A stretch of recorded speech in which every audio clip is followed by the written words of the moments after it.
மனோஜ் எப்படியோ சமாளித்து கிஃப்ட்டு ஹாஸ்பிட்டலில் இருக்கிறவங்களுக்குலாம் கொடுத்து நம்ம கடையை வந்து விளம்பரப்படுத்தலான்னு கொண்டு வந்து ஒரு பையனை பார்க்குற கிருஷ்ணை பார்க்குறக்கு வந்துடுறாங்க ரோஹிணி.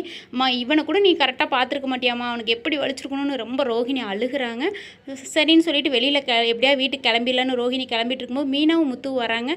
நான் வந்து பார்த்து கூட்டிகிட்டு வந்துடுறேங்க, நீங்கள் போங்க அப்படின்னா, உன் உடம்பு கண்டிஷனுக்கு நீ எப்படி கூட்டிகிட்டு வருவ, இருந்து டிஸ்சார்ஜ் பண்ணி கூட்டிகிட்டு போகலாம் அப்படிங்கும்போது ரோஹிணி அவங்கள பார்த்துட்டு வேகமாக போவாங்க. ரோஹிணி அப்படின்னு மீனா கூப்பிட்ருவாங்க.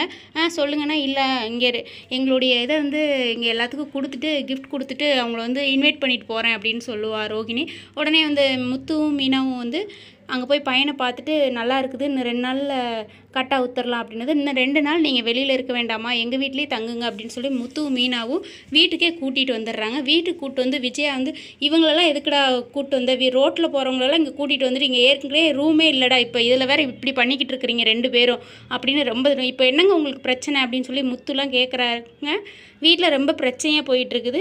ஆனால் ரோஹிணி வந்து என் ரூமை வேணால் எடுத்துக்கிட்டோம் ஆண்டி அப்படின்னு சொல்லியும் முத்துக்கு டக்குன்னு சந்தேகம் வரும். சரி குழந்தைங்கிறனால விடுறாங்க அப்படின்னு சொல்லிட்டு முத்து வந்து போய் ரூமில் போய் படுக்க வச்சுருவார். ஆனால் ரோஹிணி கிட்ட விஜயா சொல்லுவாங்க, அந்த 2 நாளில் இந்த கும்பலை நீ தான் விரட்டணும், நீ ரூம் வேணும்னு கேட்டினா தான் இவங்க 2 பேரும் வெளியில் போவாங்க, என்ன பண்ணுவேன் எனக்கு தெரியாது ரோஹிணி அப்படின்ட்டு போயிடுவாங்க. இப்படி தாங்க ப்ரொமோ போட்டிருக்காங்க. பிடிச்சிருந்தா ஒரு லைக் கொடுங்க. நீங்கள் என்ன நினைக்கிறீங்கன்னு கமெண்டில் சொல்லுங்கள்.